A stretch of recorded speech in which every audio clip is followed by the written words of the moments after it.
Hi friends, welcome back to my channel. അങ്ങനെ നമ്മൾ ഒരു അടിപൊളിയായിട്ടുള്ളൊരു കേക്ക് റെസിപ്പിയാണ് ചെയ്യാൻ പോകുന്നത്. ഡ്രീം കേക്കിൻ്റെ ആ ഒരു ടേസ്റ്റിൽ നമുക്ക് അതിനേക്കാളും നല്ല ടേസ്റ്റി ആയിട്ട് ഈസി ആയിട്ട് ഒരു 3 സാധനം ഉപയോഗിച്ചുകൊണ്ട് ഈ കേക്ക് റെഡിയാക്കി എടുക്കാം. അതിനുവേണ്ടി നമ്മളിത് കണ്ടല്ലോ, അപ്പോൾ ഇതുപോലത്തെ ഒരു പഴമാണ് നമ്മൾ എടുത്തിരിക്കുന്നത്. ഒരു പഴം മതി. നമ്മൾ ഈ പഴം നന്നായിട്ടൊന്ന് ഉടച്ചു കൊടുക്കണം, നല്ല സ്മൂത്തായിട്ട് ഉടച്ചു കൊടുക്കണം. അപ്പം നമ്മൾ നന്നായിട്ടൊന്ന് സ്മാഷ് ചെയ്ത് കൊടുക്കാം.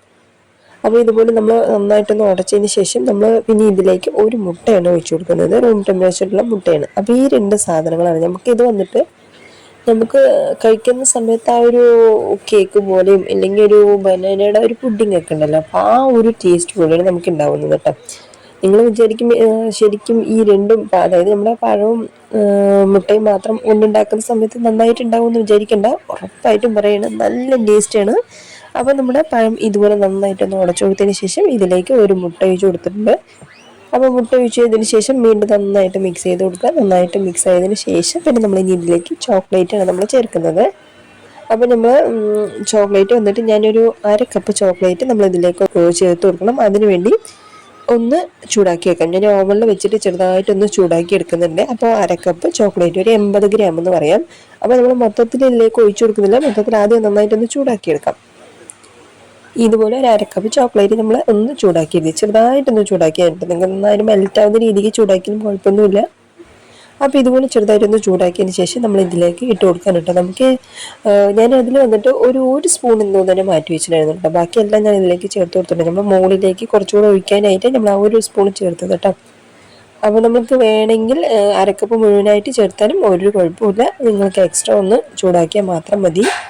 അങ്ങനെ നമ്മൾ ചോക്ലേറ്റ് ഇതിലേക്ക് ഇട്ടതിന് ശേഷം വീണ്ടും നന്നായിട്ട് മിക്സ് ചെയ്ത് കൊടുക്കുക. നന്നായിട്ട് മിക്സ് ചെയ്ത് വന്നതിന് ശേഷമാണ് നമ്മൾ ഇതിലേക്ക് ഓവനിൽ വെച്ച് നമ്മളൊന്ന് ചൂടാക്കിയെടുക്കുക. നമ്മൾ സാധാരണ കേക്കൊക്കെ ഉണ്ടാക്കുമല്ലോ, അതുപോലെ തന്നെയാണ് നമ്മൾ ഒരു 190 ഡിഗ്രിക്ക് 20 മിനിറ്റ് വെക്കുന്ന സമയത്ത് ചിലപ്പോൾ നമ്മൾ കറക്റ്റായിട്ട് വന്നില്ല, അതായത് ഒന്ന് ഉള്ളിൽ മാത്രം ആവാത്ത പോലെ തോന്നും. ജസ്റ്റ് നിങ്ങൾ ഇടയ്ക്കിടയ്ക്ക് ഒന്ന് ശ്രദ്ധിച്ചാൽ മതി. ചിലപ്പോൾ ചില ഓവനുകളും ടെമ്പറേച്ചറിലൊക്കെ വ്യത്യാസം ഉണ്ടാവുമല്ലോ, അപ്പോൾ അതുകൊണ്ടാണ് പറഞ്ഞത്.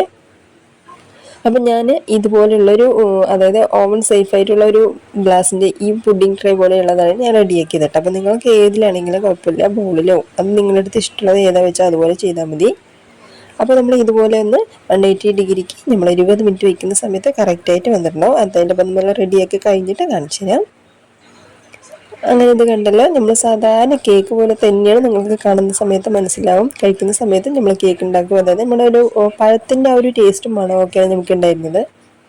അത് കണ്ടില്ല, നമ്മുടെ ബൗളിൽ നിന്നൊക്കെ തനിയെ മാറി വന്ന് നിൽക്കുന്നതുകൊണ്ട് തന്നെ നമ്മൾ എണ്ണയൊന്നും തേച്ച് കൊടുത്തിട്ടുണ്ടായിരുന്നില്ല, പക്ഷെ അത് തനിച്ച് മാറി വന്നിരിക്കുകയാണ്. അപ്പോൾ ഇതുപോലെയാണ് നമ്മൾ 20 മിനിറ്റ് കഴിയുന്ന സമയത്തും റെഡിയായി വരുന്നത്. അപ്പോൾ നമ്മൾ ചൂടാറിയതിന് ശേഷമാണ് ഇപ്പം നമ്മൾ വിപ്പിംഗ് ക്രീം നമ്മൾ ഒന്ന് റെഡിയാക്കിയതാണ് കേട്ടോ. അപ്പോൾ ആ ഒരു ക്രീം നമ്മൾ ഇതിൻ്റെ മുകളിലേക്ക് ഒന്ന് സെറ്റ് ചെയ്ത് കൊടുക്കണം. അപ്പോൾ അതൊന്നും നമ്മൾ വീഡിയോയിൽ കാണിക്കണമെന്നില്ലല്ലോ, അപ്പോൾ ക്രീം സെറ്റാക്കുന്ന കാര്യം, അതുകൊണ്ടാണ് കേട്ടോ. അപ്പോൾ നമ്മൾ സാധാരണ കേക്ക് ഉണ്ടാക്കുന്ന ക്രീം നമ്മൾ ഇതിലേക്ക് വെച്ചിട്ട് നന്നായിട്ടൊന്ന് ലെവൽ ചെയ്ത് കൊടുക്കണം.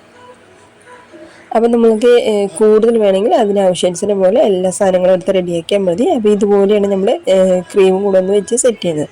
നല്ല ടേസ്റ്റാണ് കേട്ടോ, ശരിക്കും ഒരു രക്ഷയില്ല എന്ന് പറയാം. അടിപൊളി ടേസ്റ്റാണ്. നമുക്ക് ഒരു പ്രാവശ്യം കഴിച്ചാൽ ഇത് ഒരാൾക്ക് തന്നെ പോരാന്ന് പറയാം കേട്ടോ.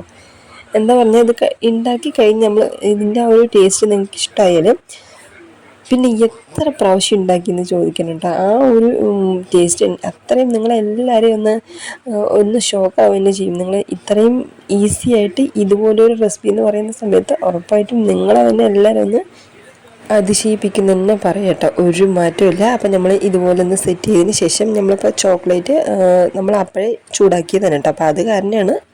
നിങ്ങൾ വേണമെങ്കിൽ വീണ്ടും ഒന്നുകൂടി ഒന്ന് ചൂടാക്കിയിട്ട് നല്ല ലിക്വിഡ് ആകുന്ന രീതിക്ക് ചൂടാക്കിയാലും കുഴപ്പമൊന്നുമില്ല. ഞാനിപ്പോൾ ഇതിൻ്റെ മുകളിലേക്ക് നമ്മൾ എങ്ങനെ ചൂട് ലിക്വിഡ് ആകുന്ന രീതിക്ക് നമ്മൾ ചൂടാക്കിയാലും ഇല്ല, ചെറിയൊരു തിക്നെസ് ആയിട്ടുള്ളതാണെങ്കിൽ നമുക്ക് അത് നമ്മൾ ഫ്രിഡ്ജിൽ വെച്ച് വെക്കുന്ന സമയത്ത് കറക്റ്റായിട്ട് സെറ്റ് ആകുമല്ലോ. അപ്പോൾ നമ്മൾ എടുത്ത് വെച്ചിട്ടുണ്ടെങ്കിൽ ആ ഒരു 1.5 സ്പൂണൊക്കെ തന്നെ ഉണ്ടാവുള്ളൂ കേട്ടോ. അപ്പം നമ്മൾ അതുപോലെ നമ്മുടെ റെഡിയാക്കി വെച്ചിട്ടുണ്ടെങ്കിൽ ചോക്ലേറ്റ് നമ്മൾ ഇതിൻ്റെ മുകളിലേക്ക് ഒഴിച്ചു കൊടുത്തിരിക്കുകയാണ് കേട്ടോ. അപ്പോൾ നമ്മൾ ചെറിയ ചൂടും എന്താ പറയുക, ആ ഒരു ചൂടൊക്കെ കുറഞ്ഞ കാരണമാണ് ചെറിയൊരു തരിതരിപ്പ് പോലെ കാണുന്നത്, വേറെ ഒന്നും കൊണ്ടല്ല കേട്ടോ. അപ്പം നമ്മൾ ഇതുപോലെ നമ്മുടെ ചോക്ലേറ്റും കൂടെ ഇതിലേക്ക് വെച്ച് സെറ്റ് ചെയ്തിട്ട് വീണ്ടും നമ്മൾ ഫ്രിഡ്ജിൽ വെച്ചിട്ട് ഒരു 1/2 മണിക്കൂർ കഴിഞ്ഞെടുക്കുന്ന സമയത്ത് നല്ലൊരു അടിപൊളിയായിട്ടുള്ളൊരു കേക്ക് റെസിപ്പിയാണ് കേട്ടോ. ജസ്റ്റ് ഒരു 3 മിനിറ്റ് ഉണ്ടെങ്കിൽ നമുക്ക് ഈ ഒരു കേക്ക് റെഡിയാക്കി എടുക്കാം. നല്ല ടേസ്റ്റി ആയിട്ടുള്ള റെസിപ്പിയാണ്. അതുപോലെ തന്നെ നമുക്ക് ഹെൽത്തി എന്ന് വേണമെങ്കിലും പറയാം കേട്ടോ. എന്താന്ന് പറഞ്ഞാൽ നമ്മുടെ മാവോ പഞ്ചസാരയോ അല്ലെങ്കിൽ ഓയിലോ ഒന്നും ചേർത്തിട്ടില്ല. നമുക്ക് ഈസി ആയിട്ട് കുട്ടികൾക്ക് എപ്പോൾ വേണമെങ്കിലും ചെയ്ത് കൊടുക്കാം. ജസ്റ്റ് നമുക്ക് വീട്ടിൽ ചോക്ലേറ്റ് ഉണ്ടായാൽ മാത്രം മതി. അങ്ങനെ ഇത് കണ്ടല്ലോ, നമ്മൾ എന്താ പറയുക, നമ്മൾ സാധാരണ ഡ്രീം കേക്ക് ഒക്കെ ഉണ്ടാക്കുമല്ലോ, അപ്പോൾ അതുപോലെ തന്നെയാണ് നല്ല കറക്റ്റായിട്ട് സെറ്റായിട്ട് വന്നിട്ടുണ്ടെങ്കിലേ ടേസ്റ്റ് ശരിക്കും എനിക്ക് വാക്കുകൊണ്ട് പറയാൻ പറ്റില്ല കേട്ടോ. നമ്മളിത് ട്രൈ ചെയ്താൽ മാത്രമേ ഇതിൻ്റെ ആ ഒരു ടേസ്റ്റ് നിങ്ങൾക്ക് മനസ്സിലാവൂ. നിങ്ങൾ തന്നെ ഇത് വിചാരിച്ചാൽ ഇത് എങ്ങനെയാണ് ഉണ്ടാവുന്നത്, പഴത്തിൻ്റെ ആ ഒരു മിക്സ് എന്ന് പറയുന്ന സമയത്ത് നിങ്ങളെല്ലാവരും ആലോചിക്കുന്ന ഒരു കാര്യമായിരിക്കും. അപ്പോൾ അതിന് വേണ്ടിയെങ്കിലും നിങ്ങളിത് ഒരു പ്രാവശ്യം ട്രൈ ചെയ്ത് നോക്കണം കേട്ടോ. അങ്ങനെ നമ്മൾ ഇത് എടുക്കുന്ന സമയത്ത് നിങ്ങൾക്ക് മനസ്സിലാവും, ഉള്ളിൽ ആ കേക്കിൻ്റെ ആ ഒരു ടെക്സ്ചർ പോലെ കാണുന്നുണ്ടല്ലേ, നല്ല സോഫ്റ്റ് ആണ് കേട്ടോ. നമുക്ക് സാധാരണ ഒരു ബനാന പുഡിങ് കഴിക്കുന്ന പോലെയുള്ള ഒരു ടേസ്റ്റാണ് നമുക്ക് ഉണ്ടാവുന്നത്. മുകളിലെ ഭാഗം നമുക്ക് ആ ഒരു ചോക്കോ ബാറിൻ്റെ ടേസ്റ്റും ശരിക്കും ഒരു വെറൈറ്റി ആയിരുന്നു എന്നെ പറയട്ടെ. നിങ്ങൾ കാണുന്നവർക്ക് എന്നെ മനസ്സിലാവും ഇതൊരു വെറൈറ്റി ആണെന്നുള്ളത്. അപ്പോൾ ഉറപ്പായിട്ടും ഈ ഒരു വെറൈറ്റി നിങ്ങളൊന്ന് ട്രൈ ചെയ്ത് നോക്കുക, ലൈക്ക് ചെയ്യുക, സബ്സ്ക്രൈബ് ചെയ്യുക. അത് കാണുന്നവരാണെങ്കിൽ ഒന്ന് സബ്സ്ക്രൈബ് ചെയ്യാനും കൂടെ തന്നെ കമൻറ്റിലൂടെ ഈ ഒരു വീഡിയോ എങ്ങനെയുണ്ടെന്നുള്ളത് പറയാനും മറക്കല്ലേ.